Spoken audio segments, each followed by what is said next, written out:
quand t'accotes ton corps contre le mien, fume une cigarette. Moi mon cœur tressaute mais je ne te dis rien.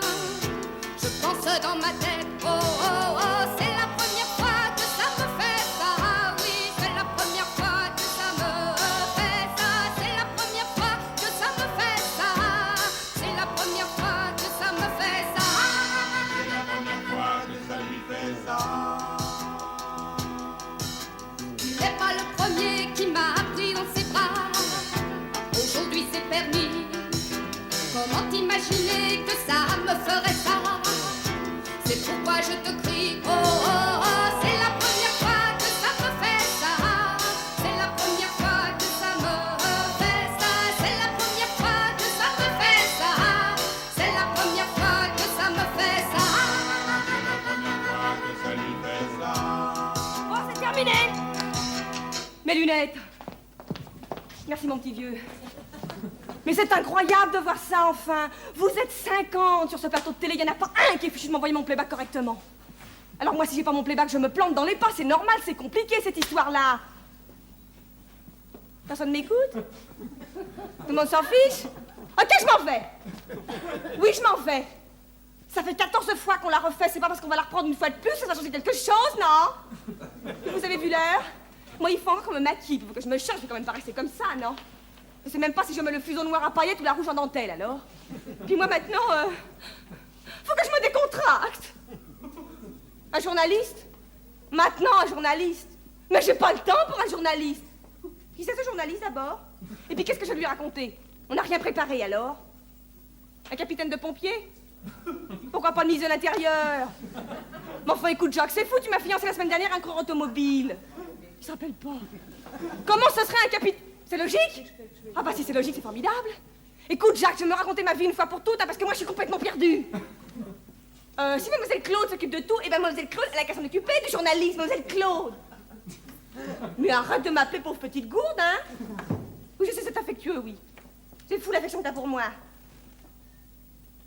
Personne ne m'aime. Mais moi, si j'étais pas là, moi, à quoi vous serviriez tout cela? À rien. Non, j'ai pas fini ma crise, ça commence. J'ai plus rien, je craque. Moi aussi, j'ai le droit de craquer. Des moments où j'en ai marre. Marre qu'on me prenne pour une machine. Marre qu'on ne voit en moi que la superbe blonde capiteuse aux lèvres dans le corps. Je pense, moi aussi. Je pense. Ah si. Je vais te dire un truc, comme c'est moi qui suis là, je peux me venger quand je veux.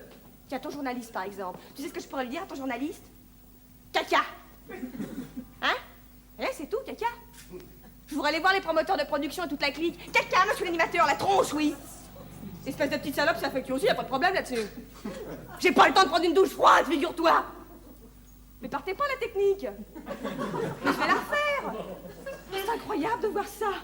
Parce que moi, messieurs de la technique, figurez-vous que je n'ai pas le droit de me tromper. Moi, je me dois à mon public. D'ailleurs, je ne veux plus répéter en public. Je ne peux pas me concentrer. Oui, c'est un métier. Oui, c'est un métier. Mais je me fous de Liza Minnelli. Je me fous complètement de Liza Minnelli parce que d'abord, Liza Minnelli, qu'est-ce qu'elle a comme tube? Oui, parlons-en. Mais je pouvais très bien le faire, le tube avec eux. Robert, reprends-moi rien qu'une fois. Simplement, vous m'avez pas promotionné, vous m'avez saboté, disons le mot. On y est en famille, hein. Ça peut pas être mieux. Étalons le linge sale, lavons, hein. Qui c'est les animateurs télé que vous m'avez achetés, hein? Où sont les 600 coups de fil nécessaires à chaque hit parade, hein?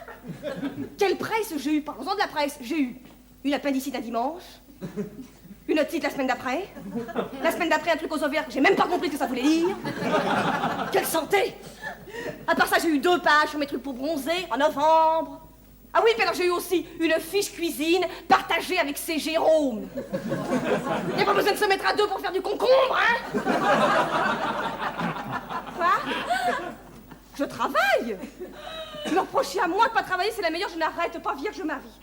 Et des interviews, et des photos, et des radios, et des télés, et des dîners, et après les boîtes, et aller à toutes les premières, je n'arrête pas. D'ailleurs, en parlant de ça, à la première de l'autre PD, là, maman, la mère, il y avait machin. Il ne m'a même pas regardé.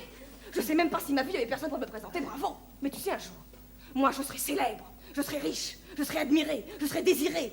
Oh oui, on se battra pour me dire bonjour. Quand je verrai des gens comme toi, je passerai comme ça, sans rien dire à personne.